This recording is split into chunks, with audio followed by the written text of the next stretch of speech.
What's up, guys? My name is Dango Torres. Today's going to be a very special video. Welcome to Dango Torres Studios, where we do the best and nothing but the best. This is a project I have been working on for well over 11 months, since December of 2024, and this is my biggest video, potentially of the year. So, here we go. Here's an essential question to ask. Why would a man want to build his own guitar? Well, it may seem like an infinitely subjective question, but the reality is you could boil it down to just about one answer: to create something of his own. The desire to create a guitar of his own may originate from a selection of root causes or push-pull factors, such as discontentment with the quality control and pricing of other big brands such as Fender or Gibson, a desire to expand his passion of guitar playing into the realm of guitar lutherie, or simply just a desire to be unique.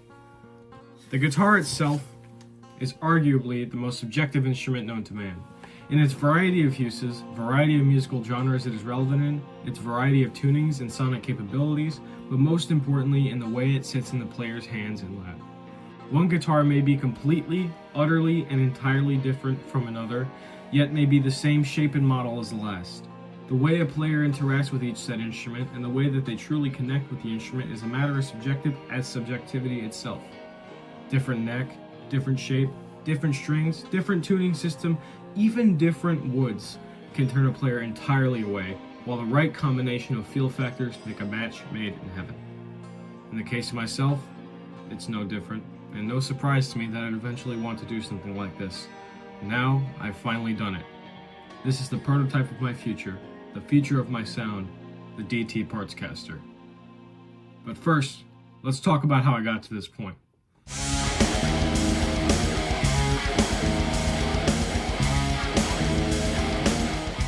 In the year of 2018, I began to sing. I was living in Sunnyside, Houston, which is apparently the number 6 worst neighborhood to live in the United States, and along with that, I was living in a facility with my father and sister known as the Star of Hope. One more factor that contributed to the way I lived and acted: I was a white Puerto Rican boy living in an all-black neighborhood, surrounded by blues, soul, R&B, and more traditions, more soul food, as well as some negative aspects of modern-day culture, like gang violence, or racial discrimination I face personally for being the only light skin, being jumped by 3 or 4 older kids every other week for the color of my skin, and having to learn to fight back and use my hands at 6:45 in the morning trying to get to elementary school. In my 4th grade year, I got into around 20-something fights, most of which were unknown by others because of a lack of camera footage and my ability to shut my mouth and keep it that way. By the time my 4th grade year was over, we were sleeping in my dad's 2001 beaten up Mercedes E320. I bought them wholesale for $4,800 or so. Around that time, I got into music such as Michael Jackson, Queen, The Beatles, Elvis Presley, all of which sounded similarly influenced to me, but I couldn't tell where they got that soul from. That was until I found the blues.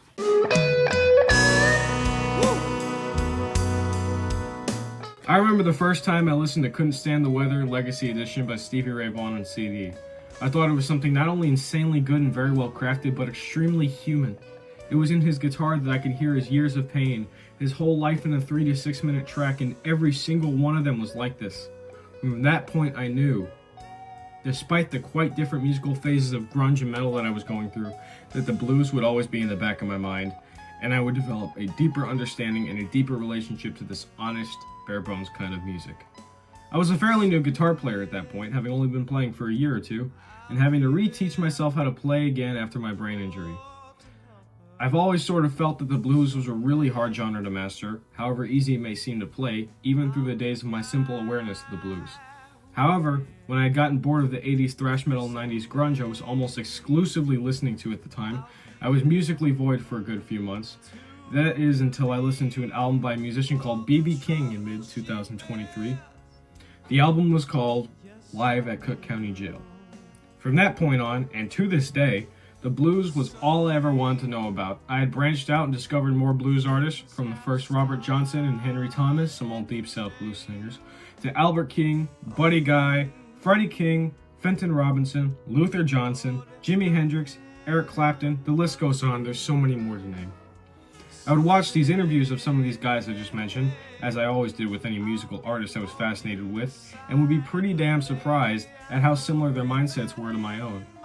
It was a focus on making the best out of what you have and using the blues as a means to heal from past struggles and hardships. The howls and screams and moans of a voice, a saxophone, and especially a guitar were enough to put me to tears. Because all I learned those long days in Sunnyside and all my childhood trauma was seemingly spoken back to me in the form of the blues. And slowly but surely, I started looking at music as a whole way differently than any of my peers or other kids my age had. I didn't want to show off to anyone, dressed in flashy costumes or command a stage. I just wanted to touch the hearts and souls of everyday humans with my abilities to play and sing the blues. So, I started learning improvisation, usually from these blues guitar legends, but also from a variety of horn players like John Coltrane and Miles Davis. As time went on, and I began to go to blues jams and blues bars in Houston, I learned even more from Chris Castaneda, Paul Ramirez, and Mark May, who all taught me that when it's not about the notes you're playing, it's about the notes that you're not playing, and the space you give the song to breathe. This further solidified my recently changed view of music as a voice. After all, music was the first thing in my life that I really felt I could do without harsh judgment, and was the first and only thing I was good at doing. I recorded all of my first 3 records and more within the 4 walls of my bedroom, and with my perfect pitch, I have learned music production, theory, and psychology, all by experiencing the music with my own 2 ears and brain. Like I said before, one of the biggest parts of the musical experience of a guitarist is the way their instrument feels to them. And when I started playing, I was playing on this $100 Glary GST, a Stratocaster copy from overseas in China. It came with a satin finish on the neck, which my hands mostly tore through over the years. But the biggest part about this guitar is that is distinctive from all my other guitars was how chunky the neck was. It wasn't a deep C nor a soft V or a D. No, it was much thicker than that. And shaped the way I held the guitar neck. I held it with my thumb hanging over, much like Jimi Hendrix, because I could never do bar chords. Still can't. One day in late 2021, I remember my grandmother took me to Guitar Center for the first time, and I tried out a Squier Jaguar. I was a huge Nirvana fan at the time. When I put my thumb around the neck, it took no more than 3 seconds to realize that this neck was so thin and covered with such a thick coat of gloss that I could barely play it. I went into playing the opening power chords of Drain You by Nirvana, and couldn't even slide my hand up and down the fretboard, never mind how much my thumb wrapped around the neck or how thin it was. This was my first real experience of playing a guitar that didn't feel right to me, playing a guitar I did not like. However, it was also the day I started looking for a new guitar, something to meet in the middle.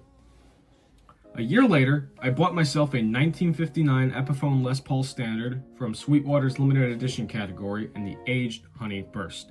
They no longer sell this guitar. Many of you know that I named this guitar Tangerine, and is to this day the best feeling guitar that I've ever played. The neck felt so full and so round, yet not too beefy like my Glary. The finish of the neck was a slight satin finish, which I really liked for my Glary, and the bridge was an archtop bridge that made picking and especially palm muting a lot easier for me. It just felt right. Fast forward to the fall of 24, and Tangerine was my main guitar and had been used at pretty much every show I played. It played and sounded beautiful, and the tones I got and the sounds I made out of that guitar specifically were what prompted me to give the name Tangerine to my guitar. The higher notes sounded like the voice and screaming, laughter, or crying of an old ex of mine who sadly passed, and her name was Angie, and her nickname was Tangerine. That guitar, when it sings, I can hear Angie singing to me in her high-pitched, clear, somewhat nasally and soft voice. Not to be too mopey, but that's the only thing I hear when I play that guitar. There was always a question in the back of my mind as someone who'd taken a liking to building and creating things in general. What if I could build my own guitar? What would it feel like, sound like, or play like? By the fall of 24, my visions for that guitar were becoming more and more vivid, and I decided to test it out by building a Partscaster. I don't know how much money I'd end up spending, how many tools I need, and what tools I need, but what I did know was the guitar was the only thing in life that seemed to call my name, and I was going to find a way to build it. Now that the guitar is built, let's talk about exactly how I did it. This is the story of the 2025 DT #1 Partscaster.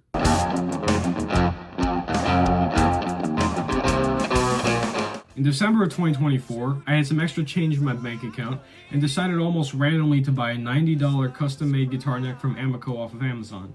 It was a maple neck with nickel frets, a synthetic bone nut, and a chalky orange-like finish on it that initially seemed okay.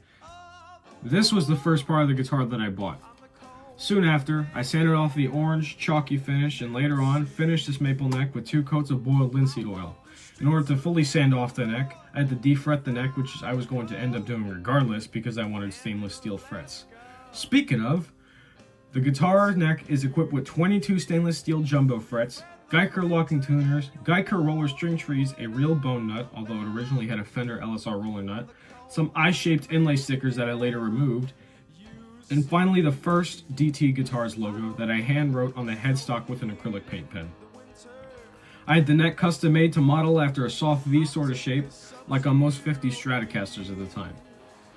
The neck was arguably the most difficult part of the build as it required the most precision and is, in actuality, 95% of the guitar's playability. Before I applied the coats of boiled linseed oil, I sanded down the neck with originally 220 grit sandpaper to sand off the finish, and went to 320, 400, and then 600 grit sandpaper for surface smoothing.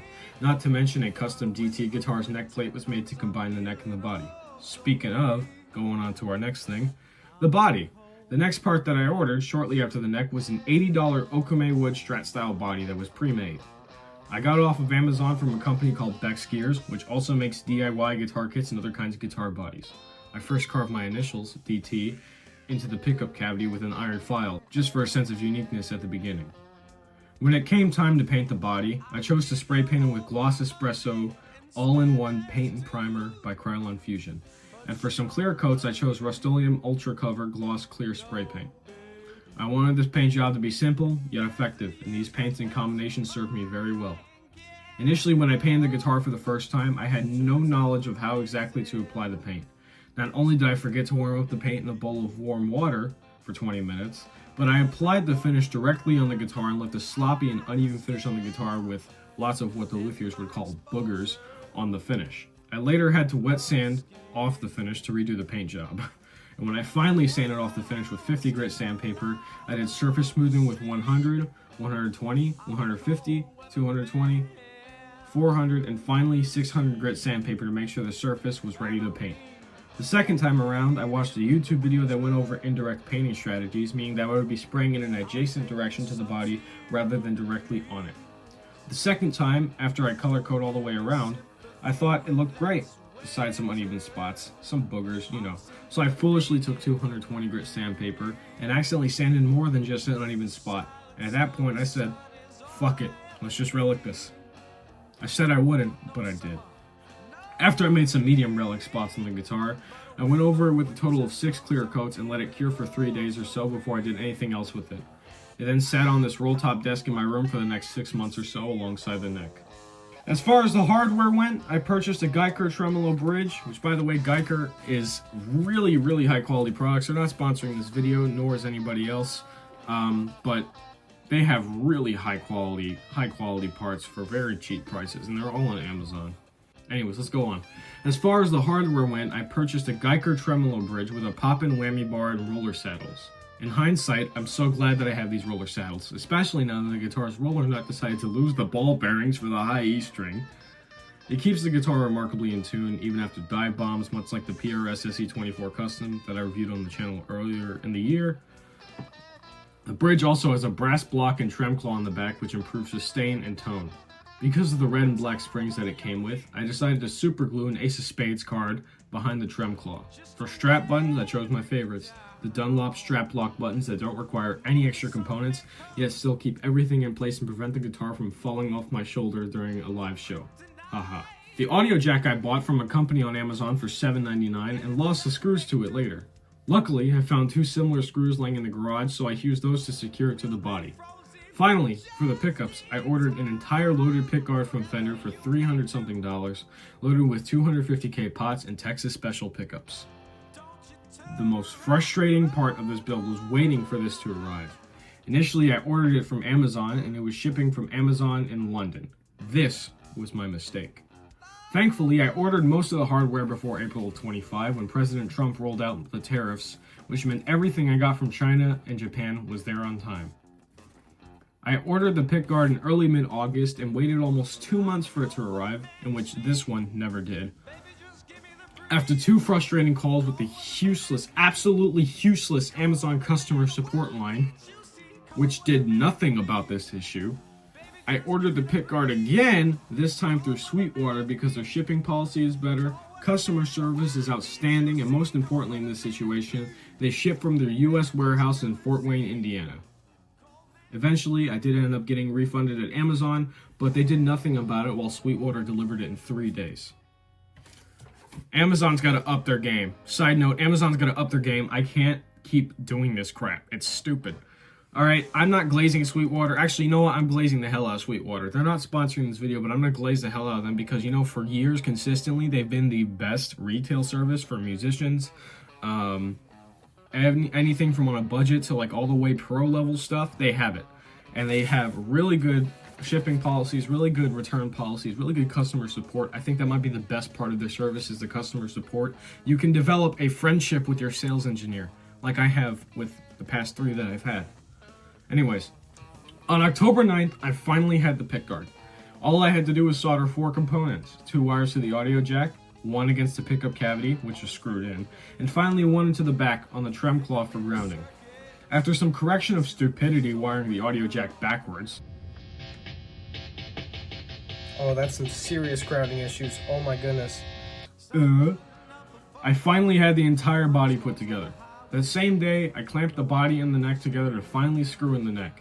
It was a beauty, I thought. My own creation came into fruition. The thing I'd been working on for 10, almost 11 months, through sickness and health, rain, hail, heat, snow, depression, anxiety, and above all, a will to finish it before the end of 2025, was finally complete. Or so I thought. Fast forward a few hours and I realized there was a major problem. Little did I know, the roller nut had been installed way too low in comparison with the frets. Essentially, it was almost like having a capo on the first fret, but some fret buzz in addition to that.